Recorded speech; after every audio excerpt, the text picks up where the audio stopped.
Well, good day, Prescott. Welcome to another Prescott E-News Prescott Talk Show. Today, I am very honored to have Eric Moore, who's running for City Council of Prescott. You know, trying to get these guys in here for interviews is like pulling teeth. They've got so much going, and you know, whether you win or lose or support the candidate, you got to appreciate the time that they're giving the community and what they're out there talking about. I mean, it really is admirable, you know. Anyway, without any further ado, Eric Moore, thank you for coming in and making the time. Thank you, Glenn. Happy to be here. Well, for the folks that may not know you, why don't you tell us about who you are, where you came from, and why are you running for council? Sure.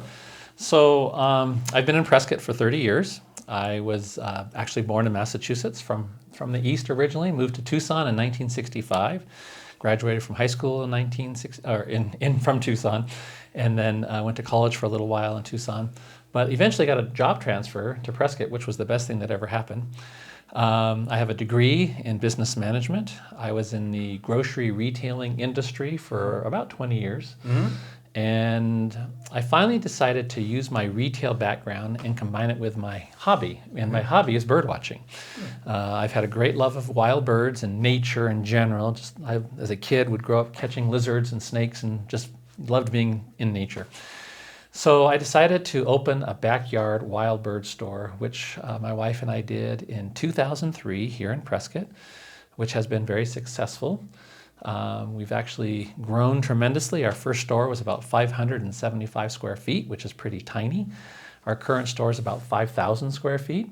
We've also added Hallmark, so we are a complete Hallmark Gold Crown store, and we've also created another business entity, an LLC, called Arizona Field Optics, in addition to Jay's Bird Barn LLC.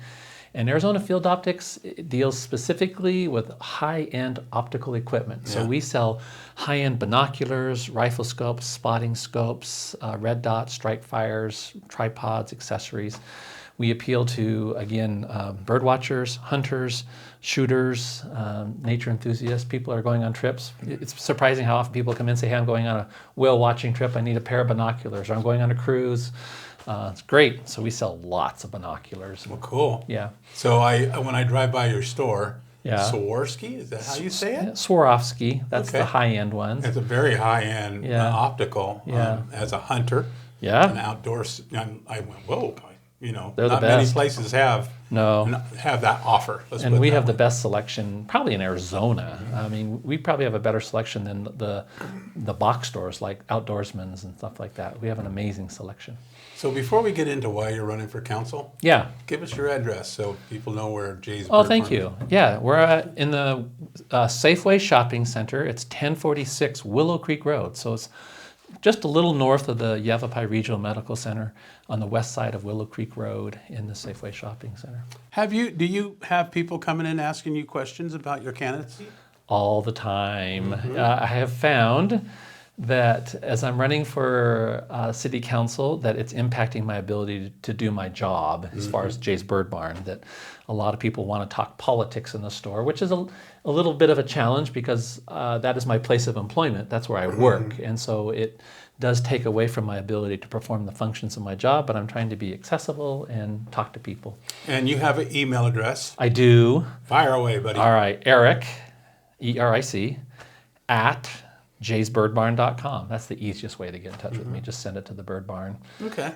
Nobody goes through my emails. That comes directly to me. That's my Facebook? I personally don't do Facebook. Jay's Bird Barn does.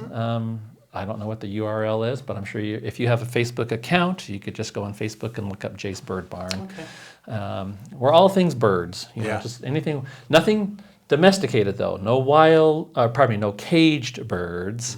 That's kind of a funny thing. You're a naturalist. A naturalist. A lot of people see our sign, they think cockatoos or parrots, and they walk in the door and say, you know, where's the birds? And it's like, they're outside. We don't do anything for domesticated or caged birds. I don't believe in that, personally. I think birds should be wild and free. You shouldn't be cutting their wings and things like that. So why are you running for council? I'm a concerned citizen. I am not political in nature. I've never run for public office before. But after living in this community for 30 years, I'm very concerned about the trajectory, I guess you could say, of our community. The unprecedented growth, the mass grading that is occurring in developments now in Prescott. This is something that never used to happen in Prescott. When you look at development in Prescott historically, it was done very wisely. You look at developments like Timber Ridge, Hazley, Hidden Valley, Forest Trails. These developments, they would just clear out a pad for the house and leave all of the native habitat. But this new type of development well, it's not new development, it's new to Prescott, Right. is mass grading, where they're removing every rock, tree, shrub, squirrel, lizard, snake, bird that lived there. Antelope, yeah.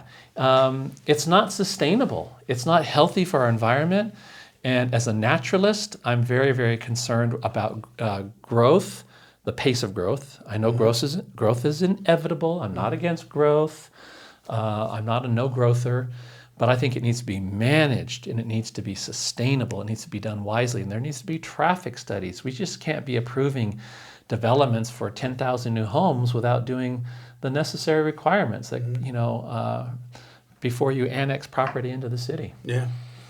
Well, what about the water? I mean, that's a whole other issue. In 2019, Prescott changed its water policy. Right. 5 homes per acre foot. Yeah. Versus 3 homes per acre foot, and that seemed to really blow up the development. And Prescott. Now, I'm not one of these guys that say I'm going to shut the door after I'm here. I'm not either. We're a beautiful town. Yeah. And I can understand why people want to come here. Right. But let's be smart.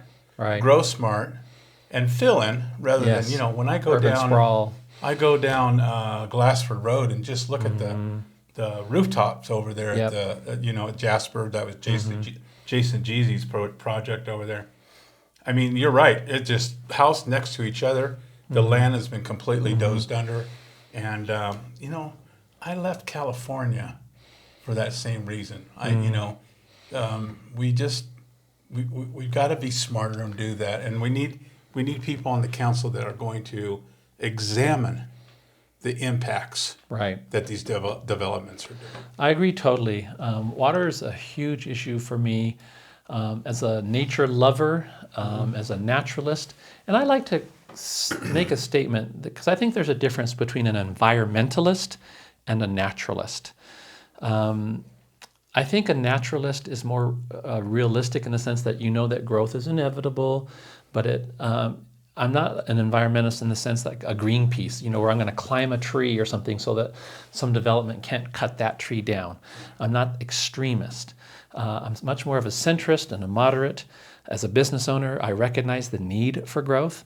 I can remember when we started Jay's Bird Barn in 2003, having come out of the grocery business for 20 years, I did a lot. I'm a numbers guy. I would watch my numbers and I would look at same-store sales year over year, month over month. My same-store sales at Jay's Bird Barn increased every single year for every single month over the previous year for 5 consecutive years until 2008. And guess what happened in 2008? Well, obviously, with the recession, the growth stopped happening. And that's very detrimental to a business. And you can look at communities where growth hasn't happened. You can look at Wilcox, Arizona. I was there in April. Wilcox is basically shuttered. You look at Winslow, Arizona, with the exception of a few small businesses like La Posada, which is lovely, Winslow has just died. Growth is necessary. You need 1% to 2% growth in any community to be sustainable and be viable. Yeah. But the real issue for me, going back to being a naturalist, is water. I have participated in the Verde Valley Birding and Nature Festival as a vendor since 2005, 2006 timeframe. I have spent a lot of time on the Verde River.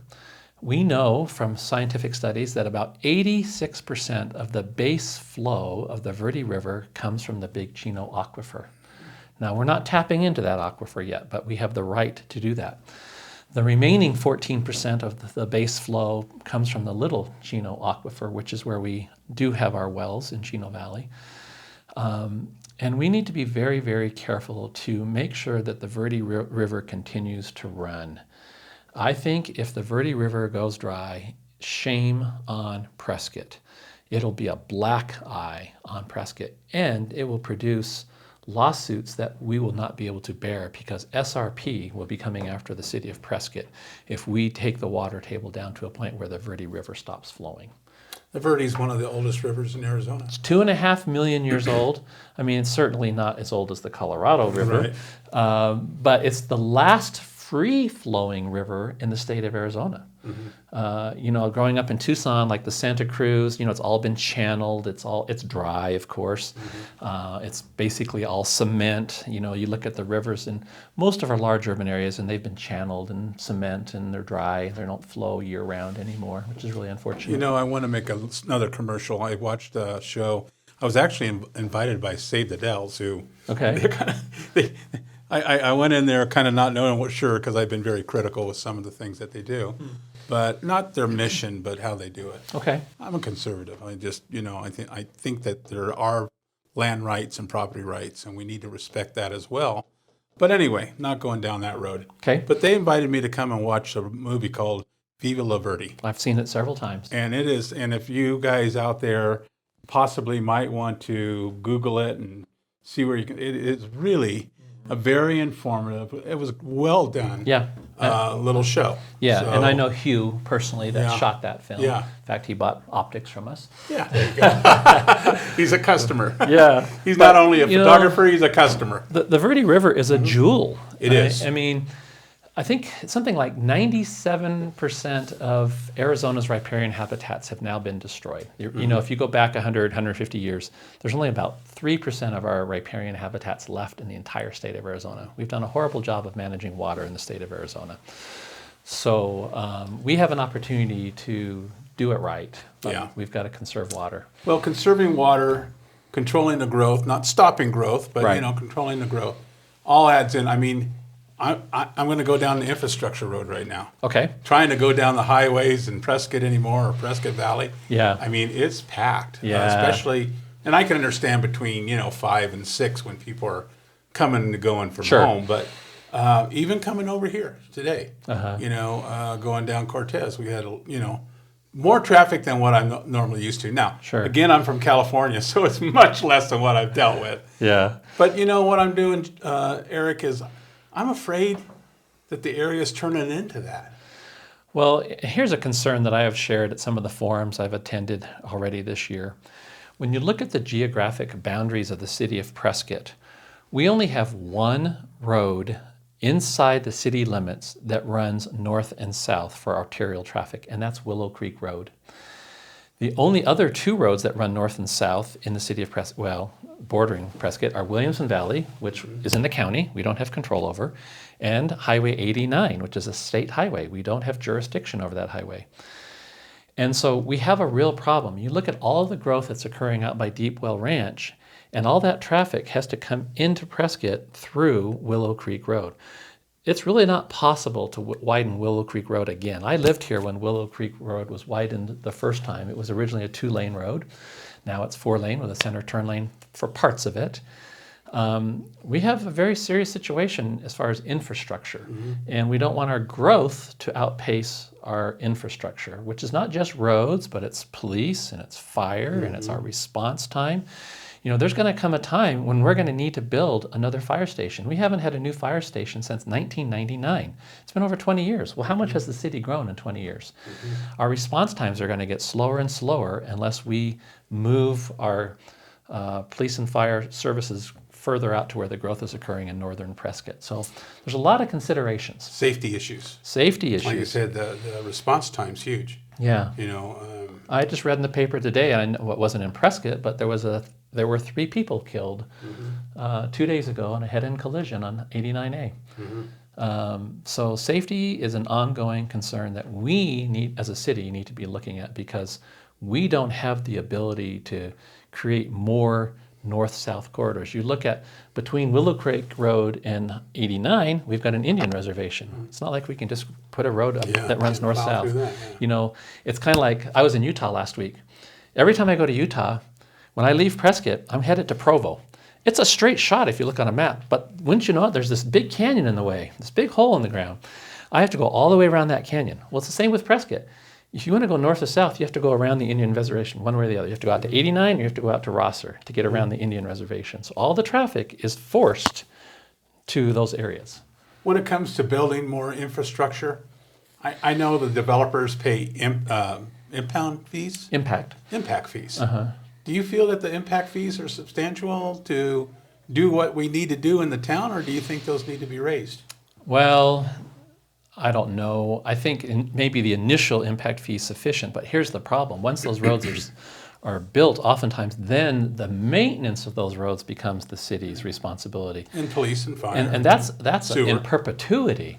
So, initially maybe like an AED development, although that expense maybe is covered up front by the developer initially, but those roads are going to be there for the next 100 years. And the city's going to inherit, the responsibility of maintenance and care for these roads and sewer and water lines. Yeah, I think that's a real issue as well. I mean, are we getting, are we depending on our taxpayers once again, or are we going to have the developers who are making millions of dollars on these projects give us a hand and build Prescott? Because again, coming from California, the developers came in and knocked down all the orange trees. They built all these cookie cutter homes, and then they left. And I dare anybody to go down the 5 freeway or down El Toro Road or Jamboree Road at any time of the day. Maybe midnight you might be able to get to it. But, it was, the whole area was left in just, I don't want to use the word shambles because it really is a pretty place, but traffic-wise, holy cow, I know people who looked and applied for their Social Security card while they sat in it, Anyway, interesting thought. So changing gears a little bit, PSPRS. Okay. A couple of years ago, we had 443. Would you support 443? Do you see PSPRS going, the liability going the right direction? I don't want to add I can ask you a bunch of questions on it, but just your feeling. So I'll be real honest. As a business owner, I have a very difficult time with tax increases, particularly since we sell high-end items. We have to compete with the internet. I sell binoculars that are $3,000. Well, our sales tax that we collect is not just for the city, but it's also for the county and for the state. Our sales tax rate is 9.35%, I think, right now. It's very high. Well, if somebody can come in and go to Jay's Bird Barn and look at Arizona Field Optics selection and try them all out, then go home and buy it on the internet, they just save themselves over $200 in sales tax. I feel like every time you increase the sales tax, you're hurting local businesses, mom and pops particularly. Now, having said that, I am not opposed to or against funding and drawing down our liability with PSPRS. That is necessary. That is mandatory. We have to do that. What I don't like is how people paint that people who are against a sales tax increase are not supportive of police and fire. Those are two unrelated situations. Most people who are constitutionalists, who are conservative, who are Republican, and I'm a Republican, want less government and lower taxes. I'm in favor of less government. I'm in favor of less taxes. But we have this obligation that we have to meet. And unfortunately, it's really not through any fault of our own. It's through poor management of these funds at the state level. I support our police. I support our fire. I will be very happy when this 0.75% sales tax sunsets. I think we should, as a city, we should do everything we can do to prepay, not just, we have the funds that we're collecting from the sales tax revenue, but I think we should prepay any additional funds that are available to the city to pay this liability down. Anybody that's bought a house knows that when you buy a house with a 30-year loan, you pay more in interest than the principal value of the house on the day you bought it. Interest is horrible.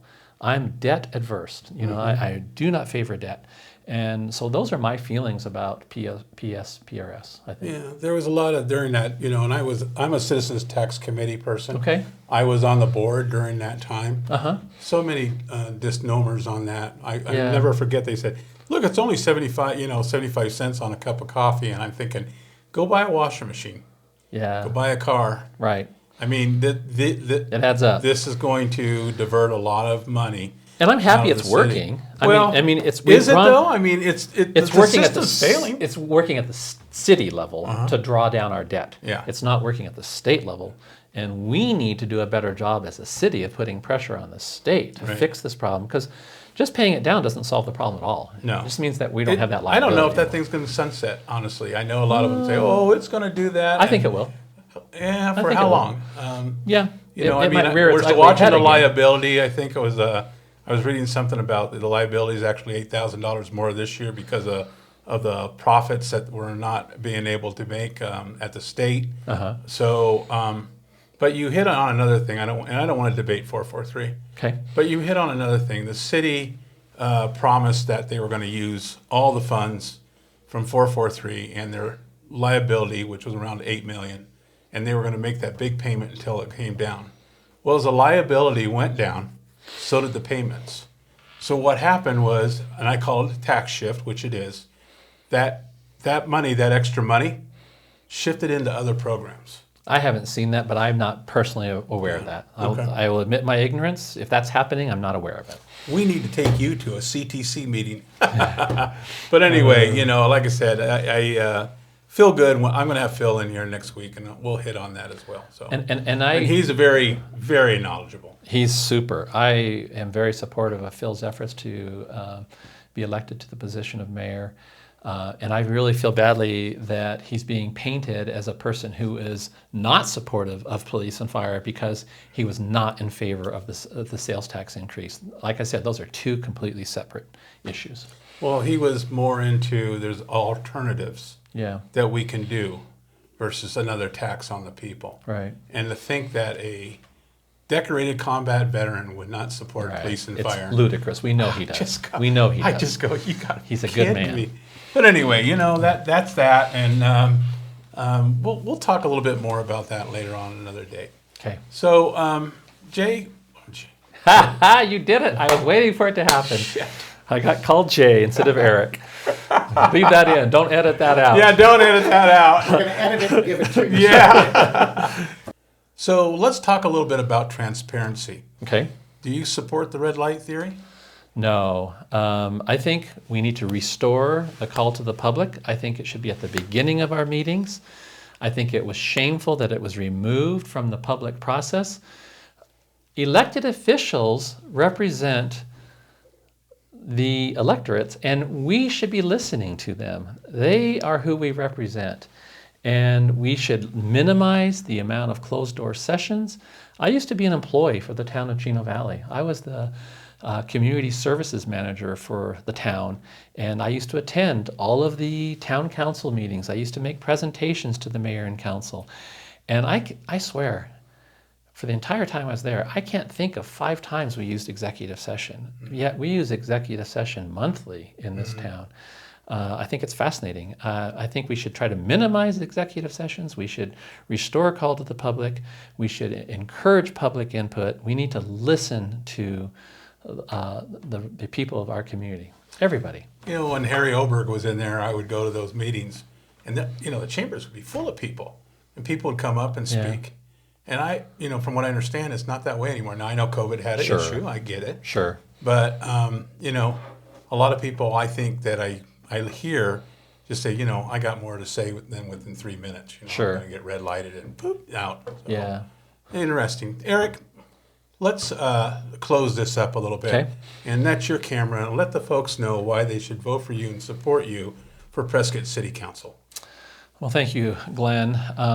I think there are many key issues in this election cycle that are very important to the future of Prescott.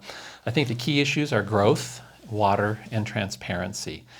And I think if you want more of the same, then you continue to have the same people in office. But if you want change, then you need to start with change at the top. And you need a new mayor and you need a new council if you want to enact change. And so, like I said, I'm not a career politician. We've got people in office who have pretty much made a career out of this. I'm a concerned citizen. I'm a naturalist. I'm a business owner. I'm a husband. I'm a father. I'm a community member for 30 years. I feel like I am in touch with the public. I deal with the public every day in my business as a owner of a small retail store. I get a lot of feedback from customers, and I would like to represent the input that I'm receiving from the people of Prescott and represent their values and their concerns, and see if we can't slow our growth down to a more manageable, sustainable level, and really be in charge of the future of our water portfolio, so that we're not selling water outside the city limits, and that we're not growing outside our defined area by the area plan, and that we're doing this very wisely. So I would appreciate your vote in the August 3rd primary election, and I look forward to hearing from my constituents. Thank you very much. Well, thank you, Eric. And again, I appreciate Thank you you. coming in and spending the time with us. You bet. Prescott, if you enjoy these shows, make sure you like us on Facebook. We're on YouTube, so like us on YouTube, and you'll see these interviews as they come up. So with that, I'd like to close the show out with thanking our current and prior serving military for giving us the opportunity and the freedom that we have to talk about these issues and vote mostly. I mean, many countries don't have that opportunity to vote. So please use your constitutional right to get out and vote. I'd like to thank the fire and police departments for keeping our streets safe. You guys do a great job out there, and we will always support you. Thank you very much, and have a great day.